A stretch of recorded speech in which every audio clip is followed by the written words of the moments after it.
Bismillahirrahmanirrahim. Assalamualaikum warahmatullahi wabarakatuh. Innal hamdalillah nahmaduhu wa nasta'inuhu wa nastaghfiruh wa na'udzu billahi min shururi anfusina wa min sayyiati a'malina. Man yahdihillahu fala mudilla lahu wa man yudlil fala hadiya lahu. أشهد أن لا إله إلا الله وحده لا شريك له وأشهد أن محمدا عبده ورسوله يا أيها الذين آمنوا اتقوا الله حق تقاته ولا تموتن إلا وأنتم مسلمون يا أيها الناس اتقوا ربكم الذي خلقكم من نفس واحدة وخلق منها زوجها وبث منهما رجالا كثيرا ونساء واتقوا الله الذي تساءلون به والأرحام إن الله كان عليكم رقيبا يا أيها الذين آمنوا اتقوا الله وقولوا قولا سديدا يصلح لكم أعمالكم ويغفر لكم ذنوبكم ومن يطع الله ورسوله فقد فاز فوزا عظيما أما بعد فإن أصدق الحديث كتاب الله وخير الهدي هدي محمد صلى الله عليه وعلى آله وسلم وشر الأمور محدثاتها فإن كل محدثة بدعة وكل بدعة ضلالة وكل ضلالة في النار. إخواني وأخواتي في الله rahimani wa rahimakumullah. Alhamdulillah, kita bersyukur pada Allah Subhanahu wa taala atas segala nikmat yang Allah Subhanahu wa taala berikan kepada kita semua. Yang dengan nikmatnya pada malam hari ini kita bisa bermajelis kembali. Semoga Allah Subhanahu wa taala memberkahi dan mencatat apa yang kita lakukan ini sebagai amalan kebaikan. Kemudian salawat dan salam pada Nabi Muhammad, kepada keluarganya, para sahabatnya, dan orang-orang yang mengikuti petunjuk mereka dalam mengamalkan ajaran Islam sampai datangnya hari kiamat. Semoga kita semua termasuk dalam barisan orang-orang yang senantiasa berusaha untuk meneladani Rasulullah sallallahu alaihi wasallam, meneladani para sahabat beliau dalam kita mengamalkan ajaran agama kita yang mulia ini.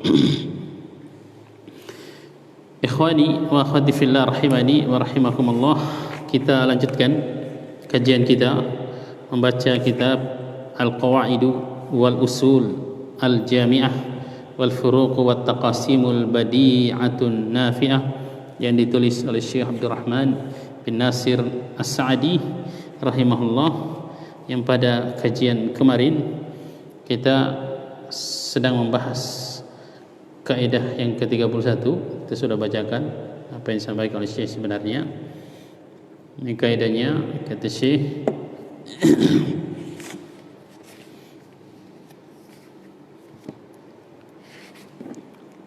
qad yataba'adu al-ahkamu tataba'adu, kata beliau, bihasabi tabayyuni asbabiha. Hukum-hukum kadang-kadang akan berbeda-beda, hukum satu perkara sesuai dengan perbedaan sebab-sebabnya. Kemarin kita sudah bacakan kata Syekh, sebenarnya tinggal yang bahasa Indonesia kesimpulan yang belum.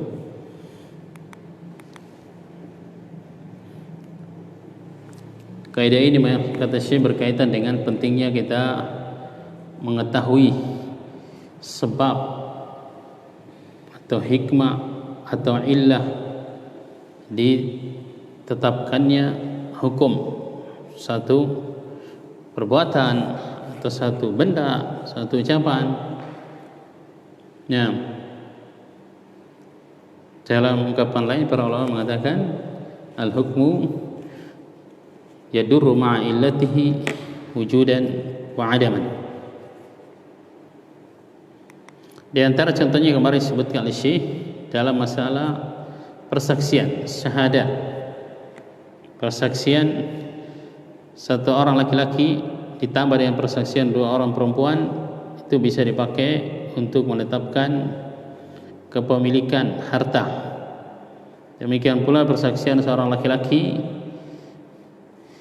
disertai dengan sumpah orang yang harta itu berada di tangannya, ini juga bisa dipakai untuk menghukumi bahwa harta itu milik dia, tapi tidak bisa dipakai untuk menetapkan hukum had, potong tangan pada pencuri. Jadi kalau yang bersaksi bahwa seseorang itu melakukan pencurian, yang saksinya cuma satu laki-laki ditambah dua perempuan, ini tidak bisa dipakai untuk menerapkan had. Kita saksinya harus dua orang laki-laki, padahal secara ukuran kayaknya sama aja. Maksudnya syariat menyebutkan persaksian satu orang laki-laki itu sama dengan persaksian dua orang perempuan, tapi dalil-dalil menunjukkan seperti yang disebutkan oleh Syekh. Ini kita sudah baca semua, termasuk yang disampaikan oleh Syekh kemarin juga adalah tafriqus safqah. Itu pembahasan yang lumayan panjang sebenarnya dalam fikih jual beli. Keadaan anak dari anak manusia, dari sisi nasabnya dia diikutkan pada nasab ayahnya, jadi hukumnya berbeda-beda. Dari sisi apa anak itu dianggap sebagai orang merdeka atau budak, diikutkan pada status ibunya. Dari sisi agamanya, dia mengikuti agama yang terbaik dari agama kedua orang tuanya. Hewan hasil persilangan, dari sisi haramnya untuk dimakan, najisnya hewan tersebut, dia mengikuti yang paling buruk dari dua induknya yang dipersilangkan. Kemudian ini tafriqus safqah. Ini satu pembahasan yang lumayan panjang dalam kitab fikih jual beli, yang intinya adalah adanya percampuran dalam satu akad antara yang boleh dengan yang tidak boleh. Khususnya jual beli, misalnya menjual dua barang, yang satu jelas, yang satu tidak jelas, di harganya disatukan. Kalau dipisahkan tidak masalah, tapi yang pembahasannya harganya disatukan. Sebagian ulama mengatakan itu akadnya tidak sah, sebagian mengatakan kalau yang barangnya sah, yang barangnya jelas, akadnya sah, yang barangnya masih ada gorornya, itu yang tidak sah. Atau sebagian barang itu sebagiannya milik dia yang menjualnya, yang melakukan akad, sebagiannya milik orang lain. Itu juga termasuk salah satu bagian dari pembahasan tafriqus safqah. Ini pembahasan dalam kitab jual beli. Syekh menguatkan kalau bisa dipisah, ya dipisah. Yang sahih dianggap sahih, yang terpenuhi syaratnya akadnya, yang tidak sahih dianggap tidak sahih. Yang terakhir kemarin disebutkan persaksian kerabat atau orang yang punya hubungan dengan seseorang, kalau untuk membela kesaksian ini sebagai bukti, sebagai penguat, maka tidak diterima karena ada tuhma namanya, dikhawatirkan, sangat dikhawatirkan untuk dia melakukan nepotisme. Tapi kalau musuhnya yang berikan persaksian membela dia, ini diterima. Nah, ini yang terakhir kemarin kita bacakan. Saya sebutkan beberapa poin penting bahasan desainnya. Yang pertama, pentingnya mengetahui illah atau sebab dalam menetapkan hukum oleh syariat. Syariat itu menetapkan hukum, apa sebabnya. Misalnya khamr, kenapa diharamkan? Jelas syariat menyebutkan karena dia muskir, mabukkan. Juga ayat Al-Quran menyebutkan alasan-alasannya. Khamr itu menyebabkan permusuhan, menghalangi dari mengingat Allah Azza wa Jalla, menghalangi dari salat. Syekh Abdul Rahman bin Nasir Sa'di menambahkan di antara sebabnya diharamkan adalah karena mengantarkan yang mengkonsumsi benda tersebut untuk melakukan pekerjaan yang hina, kata beliau. Ini penting mengetahui hal seperti ini, sehingga ketika ada hal-hal baru, misalnya benda-benda baru, kalau ada sebab-sebab itu pada benda itu, maka bisa disamakan dengan yang sudah jelas hukumnya dalam syariat. Itu namanya qiyas. Ada pembahasan khususnya dalam kajian ushul fikih. Satu hal kadang-kadang menghasilkan hukum yang berbeda-beda tergantung pada sebab yang pengaruhinya. Ini inti kaidah kita bahas, kaidah 31. Di antara contoh penerapan kaidah di atas adalah status seorang anak dari sisi nasab, apakah dia orang merdeka atau tidak. Dari sisi agamanya, nasabnya ikuti ayahnya, dia merdeka atau tidak mengikuti status ibunya, sedangkan agamanya mengikuti agama terbaik dari kedua orang tuanya. Status hewan hasil perkawinan silang antara induk yang halal dimakan dan yang haram dimakan, maka anaknya menghasilkan atau diikutkan pada induknya yang haram dimakan. Kalau dari sisi apa dia boleh dimakan atau tidak. Yang dicontohkan oleh Syekh adalah bigol. Bigol peranakan kuda dengan keledai. Kalau keledai jinak, dia boleh dimakan. Berarti anaknya juga boleh dimakan kalau kawin dengan kuda. Keledai jinak tidak boleh dimakan. Kalau kawin dengan kuda, biasanya itu sih yang kawin dengan kuda itu. Nah, anaknya berarti tidak boleh dimakan, bigol. Kalau kawin dengan zebra, itu himar wahsi, kata para ulama, kuda liar, himar liar, maka boleh dimakan. Kuda kawin dengan zebra misalnya, anaknya boleh dimakan.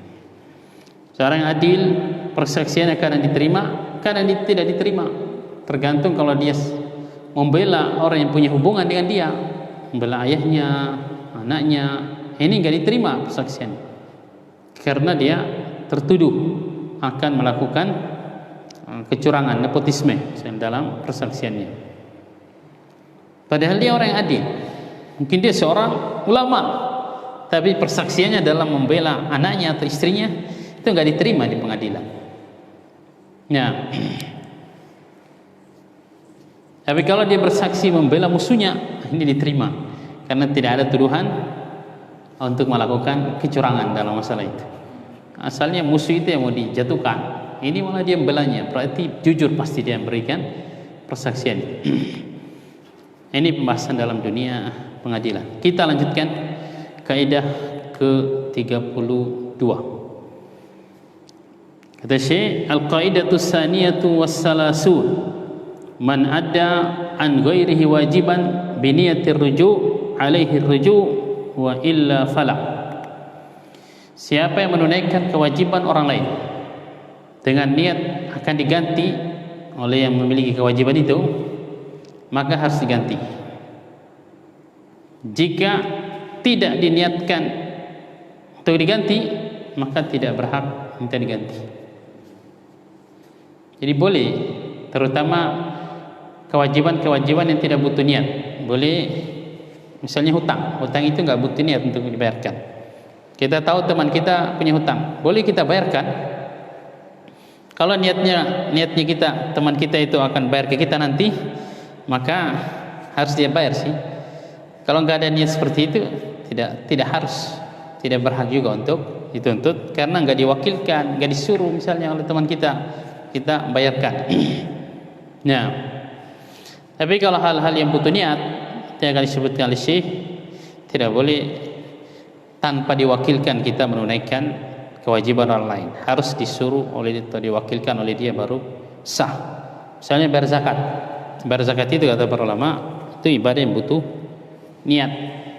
Tidak boleh kita tanpa sepengetahuan orang yang berkewajiban zakat kita bayarkan zakatnya, zakat fitr misalnya, itu tidak sah dan tidak berhak juga untuk minta digantikan misalnya.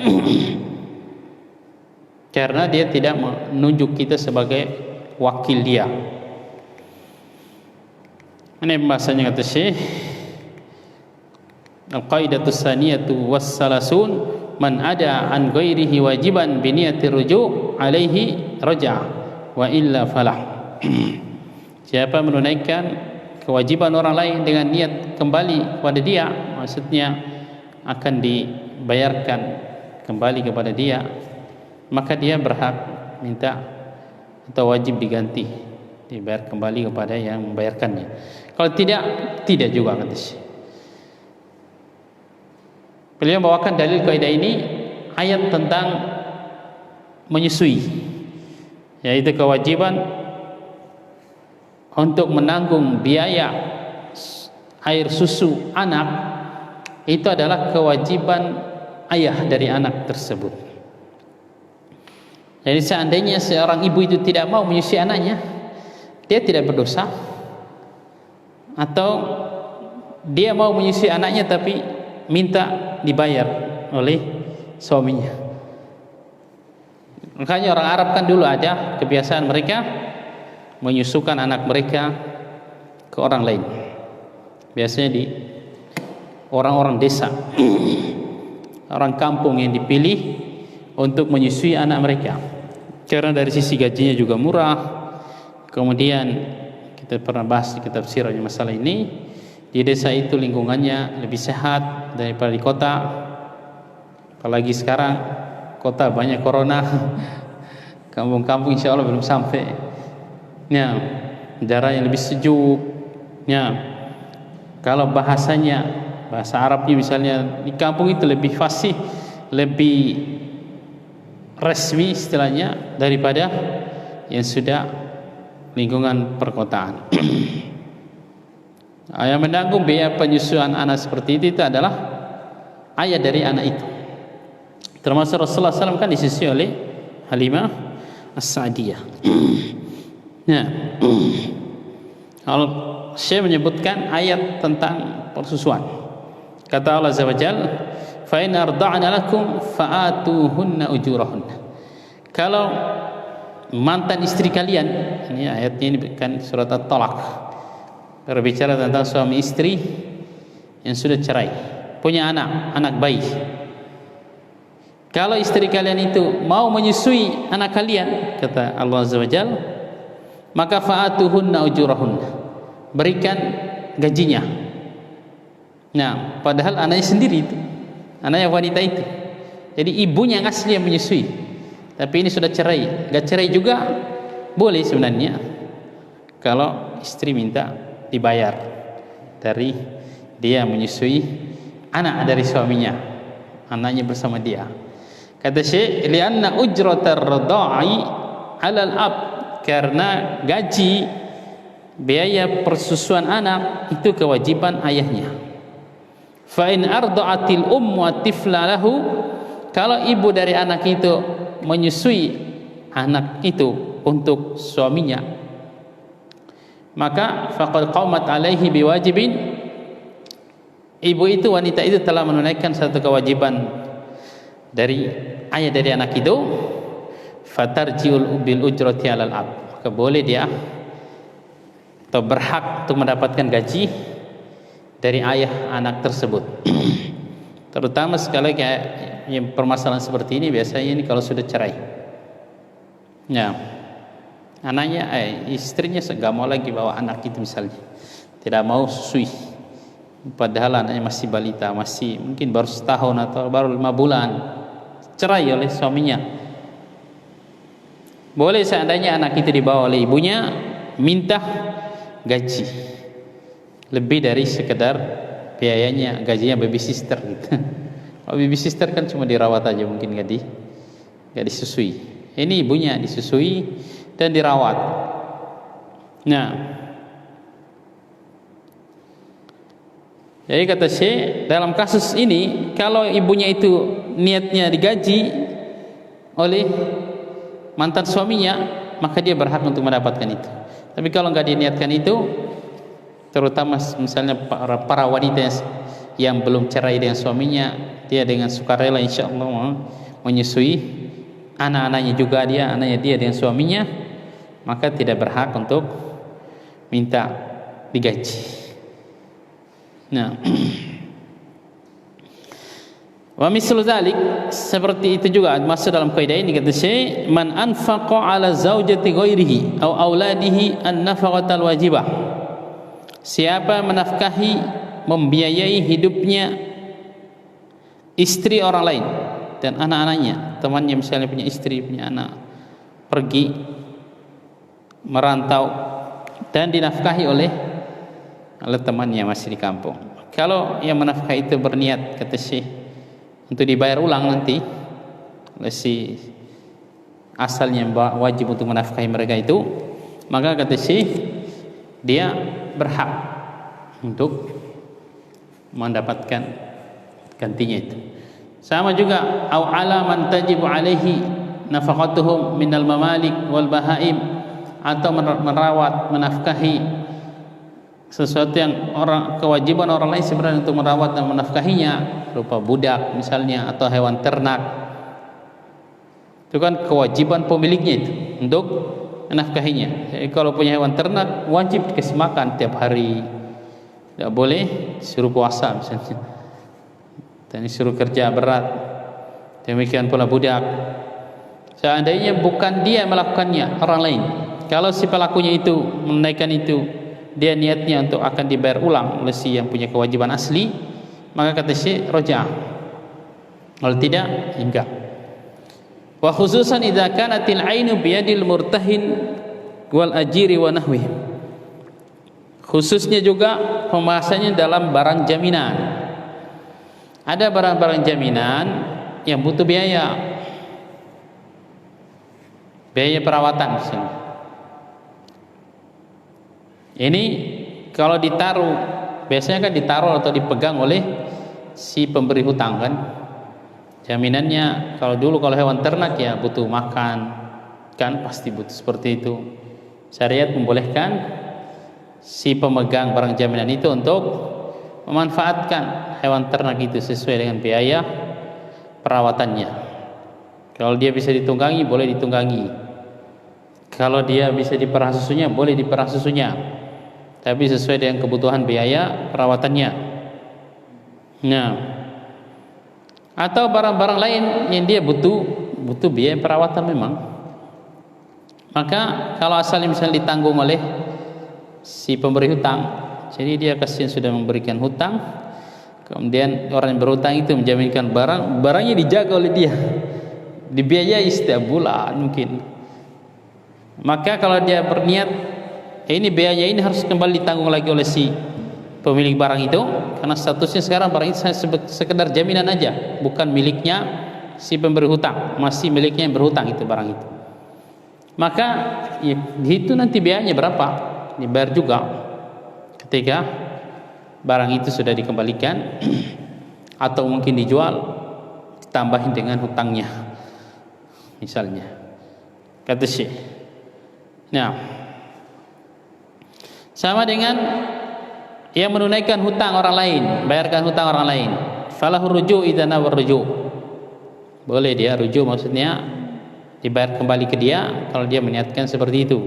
Kalau enggak berarti dia bersedekah kan, membantu temannya.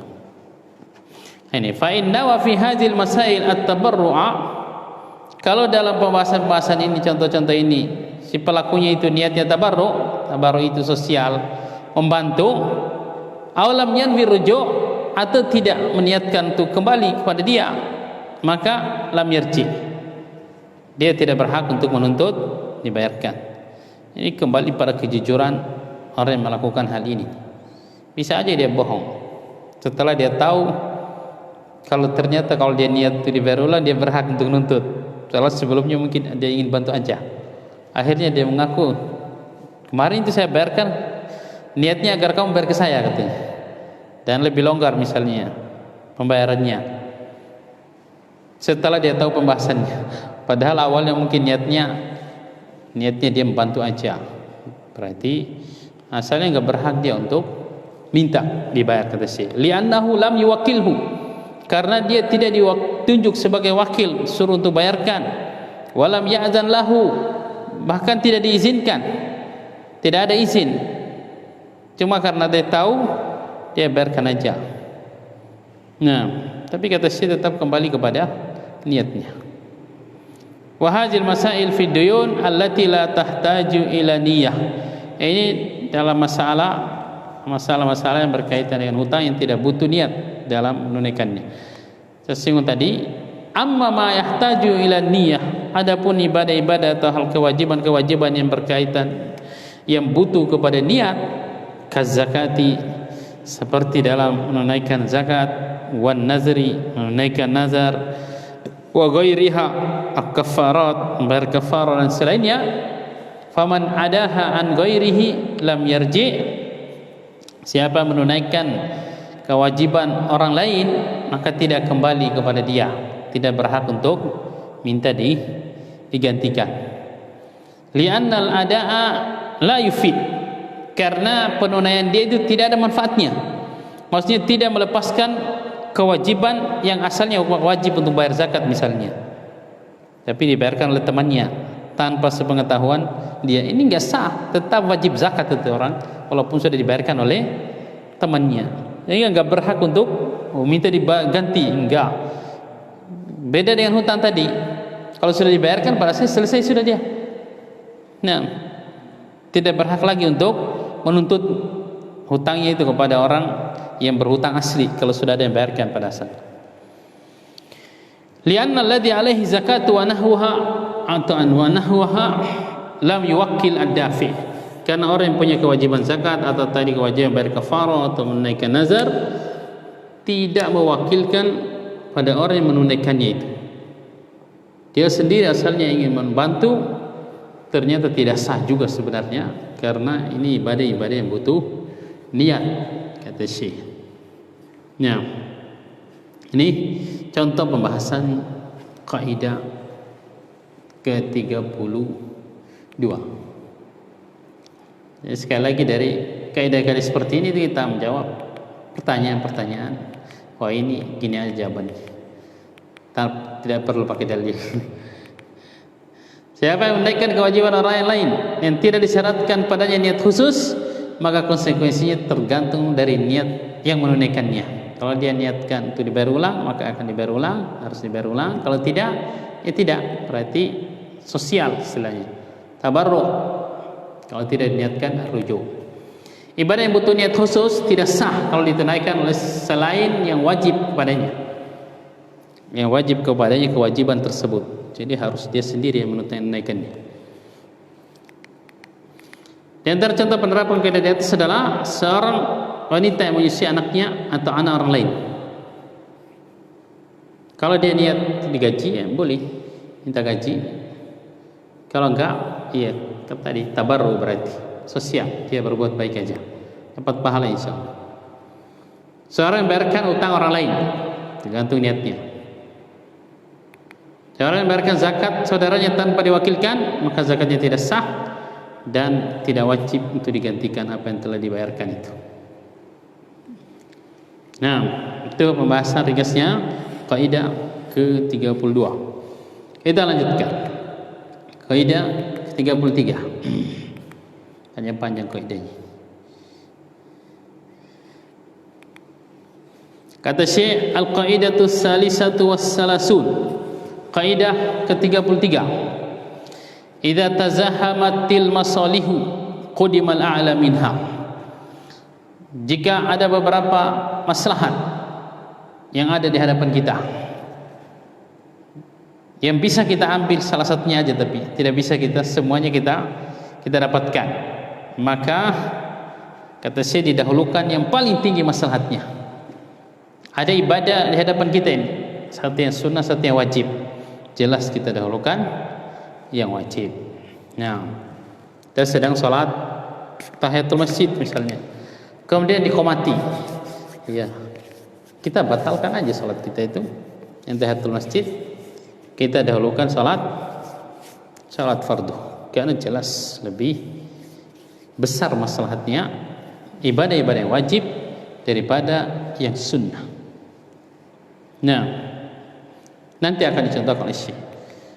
Maka hendaknya dilakukan atau didapatkan yang paling besar manfaatnya. Sebaliknya, kata Syekh, fa yuqaddamul wajibu 'alal mustahab war rajihu maslahatan 'alal marjuh wa idza tazahamatil mafasidu. Jika banyak keburukan, ada hal-hal yang haram, harus kita terjang salah satunya, maka kita memilih yang paling minim keburukannya. Ini kaidahnya panjang banget, apalagi bahasa Arabnya juga panjang sebetulnya Syekh, tapi saya tulis dalam slide agak ringkas, lebih panjang di buku aslinya. Idza tazahamatil masalih qadimal a'la minha, apabila tazahama itu berdempet-dempetan banyak maslahat, maka didahulukan banyak tapi tidak bisa kita ambil atau kita lakukan semuanya. Kalau bisa dilakukan semua sih itu yang harus kita lakukan. Tapi pembahasannya ini kita dipilih satu aja, disuruh milih satu aja, maka kita memilih yang paling tinggi maslahatnya. Fa yuqaddamul wajibu 'alal mustahab, maka lebih kita mendahulukan yang wajib daripada yang sunnah. Lebih kita mendahulukan yang sunnah daripada yang enggak ada dalilnya.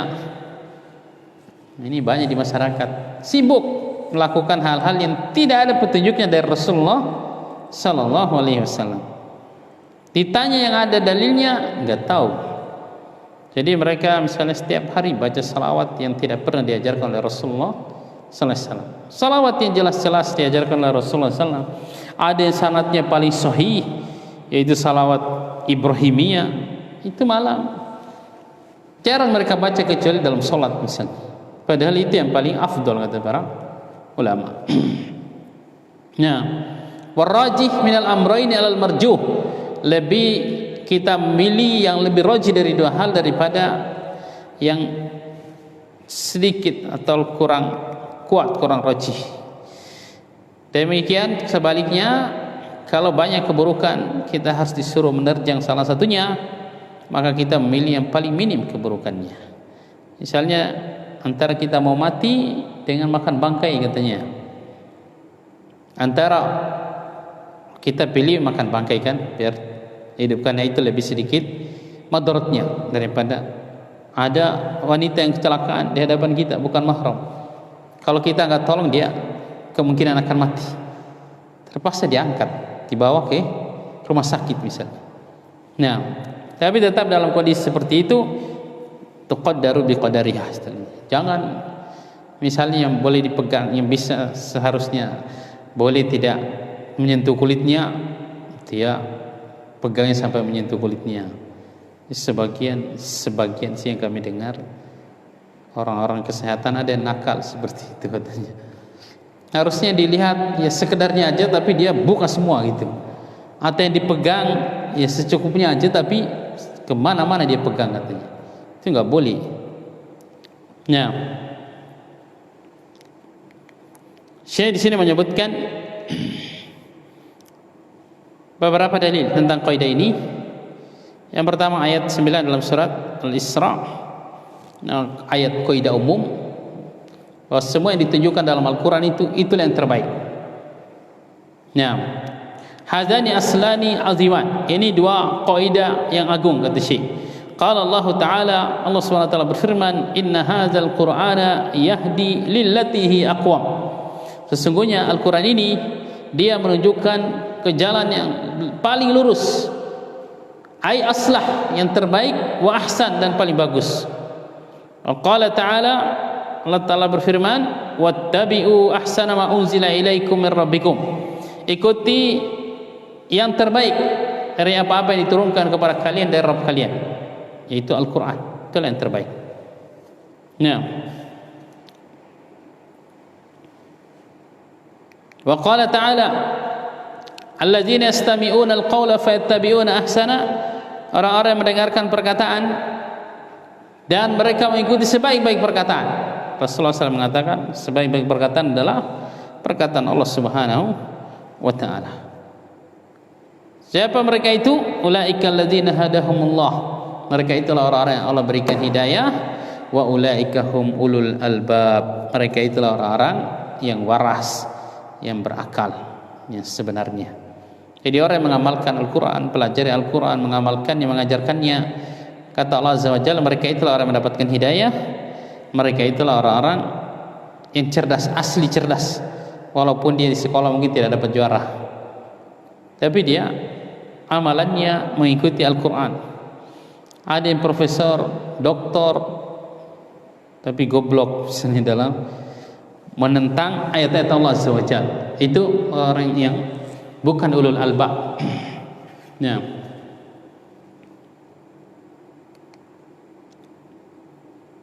Pendidikannya tinggi tapi kerjanya Anda sampai tersebar itu dai liberal sesat, mengkritisi wanita yang pakai cadar, katanya saya aja sebentar aja pakai cadar, pakai masker sudah bau katanya. Emang mulutnya yang bau, bukan. Jangan disamakan dengan mulutnya orang lain kan itu. Tapi intinya bukan itu, dia ingin mencela syariat Allah Azza wa Jalla. Itulah setan-setan yang berbadan manusia. Nah, kata Syekh, fal wajibu ahsanul minal mustahab. Sesuatu yang Allah wajibkan jelas itu lebih baik daripada yang cuma hukumnya sunnah. Jadi Allah Azza wa Jalla mengatakan dalam hadis qudsi, sebutkan juga oleh Imam Nawawi dalam Arba'in Nawawi hadisnya, bahwa sesuatu yang kita mendekatkan diri kepada Allah yang paling Allah cintai adalah apa yang Allah wajibkan. Salat subuh lebih Allah cintai daripada salat tarawih 30 rakaat misalnya. Nah, ini kita pernah singgung, salat sunnah sebelum subuh aja kata Rasulullah SAW pahalanya seperti apa? Siapa yang salat 2 rakaat sebelum subuh kata Rasulullah SAW, dia mendapatkan apa? Seluruh kenikmatan dunia. Lupa pahalanya. Itu salat sunnah. Salat subuhnya jauh lebih baik daripada itu. Makanya termasuk orang yang tertipu adalah orang misalnya sibuk salat malam, ketika waktu subuh tidur, gak bisa salat subuh. Ini bodoh kata para ulama. Nah, karena lebih utama, lebih baik, lebih mulia salat subuh daripada salat sunnah apapun. Bagaimanapun panjangnya atau rakaatnya, tetap lebih ahsan, lebih baik, lebih Allah cintai yang Allah wajibkan. Wa ahadul wajibaini aw mustahabaini arjahu mimma dunahu wa ahsan. Kadang-kadang salah satu dari dua kewajiban itu lebih utama daripada yang lainnya. Misalnya ibadah salat lebih utama daripada ibadah-ibadah yang wajib yang lainnya pada asalnya, urutannya dalam rukun Islam. Atau salat 5 waktu sendiri, sebagian hadis menjelaskan di antara salat 5 waktu itu ada satu salat yang paling Allah perintahkan untuk kita jaga, yang diperdebatkan oleh para ulama, yang rajih adalah salat asar, salat wusta kata Allah Azza wa Jalla, hafizu ala salat was salatil wusta. Jagalah salat dan salat wusta. Penafsiran yang paling sahih adalah salat asar. Jadi salat asar itu lebih rajih daripada salat-salat wajib yang lainnya. Ada juga yang menafsirkan salat subuh. Nah, demikian pula ibadah-ibadah sunnah nanti akan disebutkan oleh Syekh. Misalnya menuntut ilmu, itu kan termasuk ibadah sunnah. Para ulama mengatakan dia adalah ibadah sunnah yang paling afdal dibandingkan daripada semua ibadah sunnah yang lainnya. Salat sunnah rawatib sebelum maghrib atau setelah maghrib, setelah isya, sebelum zuhur, setelah zuhur, itu salat-salat sunnah rawatib itu lebih mulia daripada salat sunnah yang lainnya pada asalnya. Kata para ulama, nanti akan disebutkan oleh Syekh. Wa qissatu Khadir fi kharqihi lis-safina wa qatlihi al-gulam tadullu ala al-aslil akhir. Kisahnya Khadir, ada yang mengatakan dia nabi, ada yang mengatakan dia wali.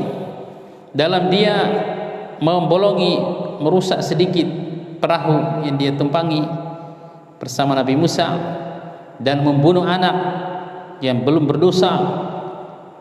Ini menunjukkan kaidah yang kedua, yaitu yang ini. Jika ada dua bahaya,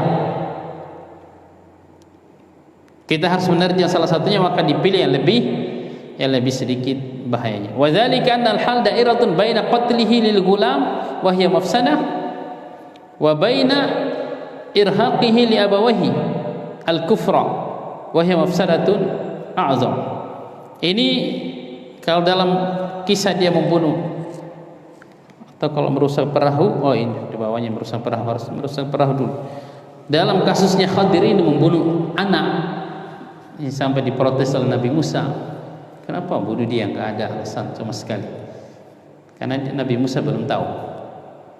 Ini berputar antara dua hal, antara membunuh anak itu atau anak itu akan merusak dua orang tuanya, menjerumuskan kedua orang tuanya dalam kekafiran. Kata Syekh, ini jelas lebih berbahaya. Maka mending anak itu aja dibunuh sebelum dia besar dan durhaka dan memurtadkan orang tuanya. Fartakabal akhaf, maka dia menerjang yang lebih ringan keburukannya.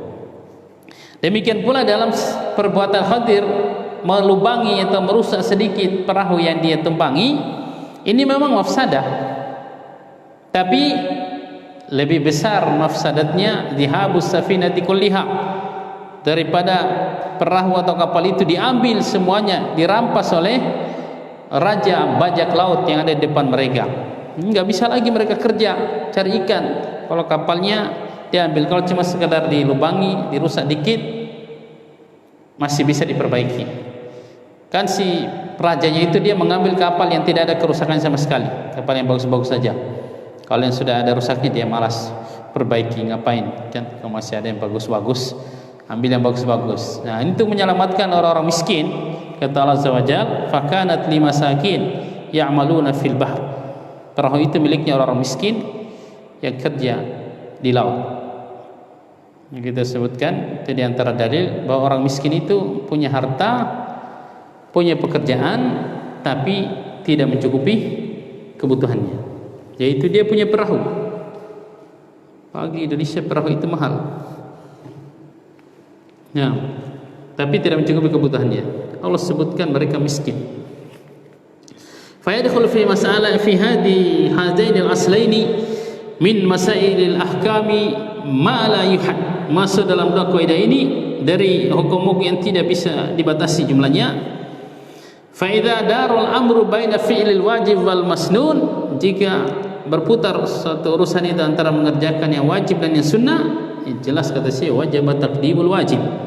Wajib kita mendahulukan yang wajib dalam salat atau sedekah, puasa, haji, umrah dan semacamnya. Nah, sudah masuk waktu Isya. Kita selesaikan dulu slide-nya. Demikian pula yajibu takdimu man tajibu nafaqatuhu ala man tustahab.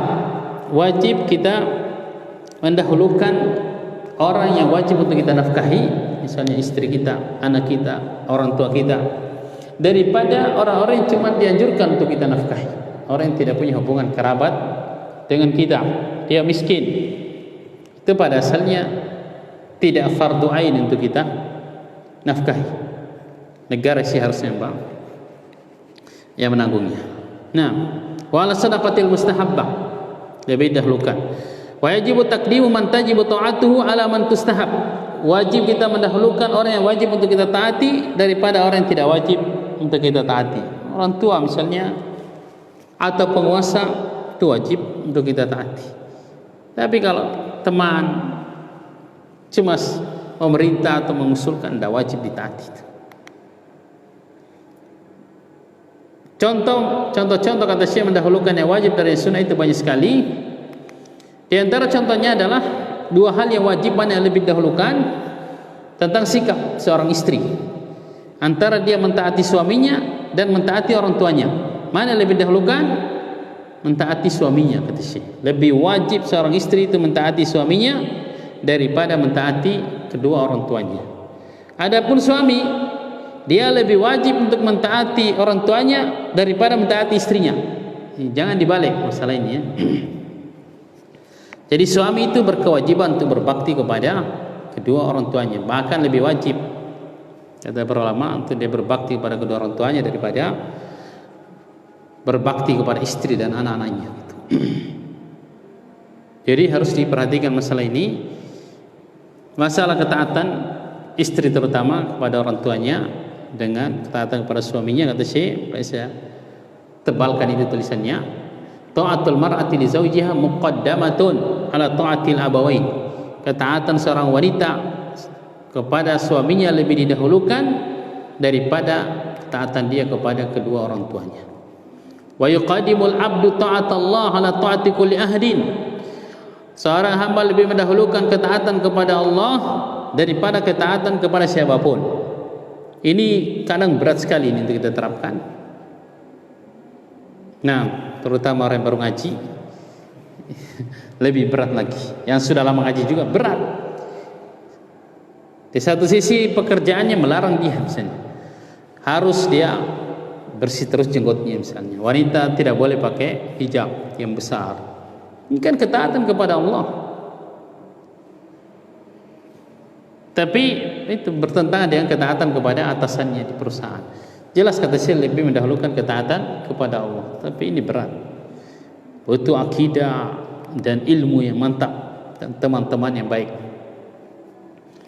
Walihadza la yuti'u walidayhi fi man'ihima lahu minal haji wal wajib al-wajib.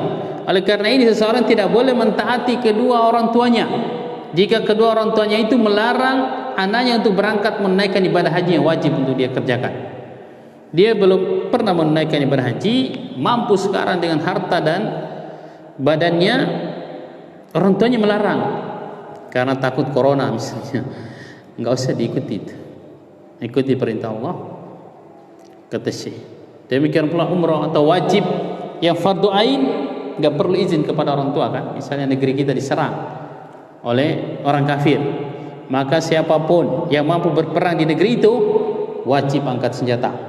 Tidak perlu izin kepada orang tua. Karena ini kita mengikuti perintah Allah, ketaatan kepada Allah Azza wa Jalla.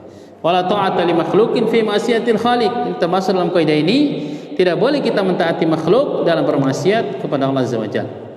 Wa yuqaddamu sunanur ratibah ala sunanil mutlaqah. Ini tadi kita sebutkan, lebih didahulukan sunnah-sunnah rawatib daripada sunnah mutlak.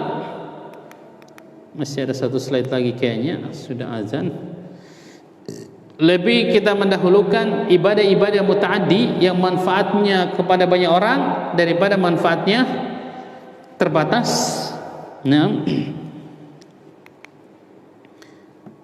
misalnya menyumbang untuk sekolah, itu kan manfaatnya untuk orang banyak, atau untuk masjid, daripada menyumbang kepada satu orang aja, orang miskin. Sebenarnya lebih kita dahulukan ke fasilitas-fasilitas umum seperti itu. Dan jelas Rasulullah SAW mengatakan termasuk sedekah jariyah yang mengalir terus pahalanya. Wa yuqaddamu naflul ilmi ala nafli salati wassiyam. Lebih didahulukan ibadah sunnah berupa menuntut ilmu daripada ibadah-ibadah sunnah salat, puasa.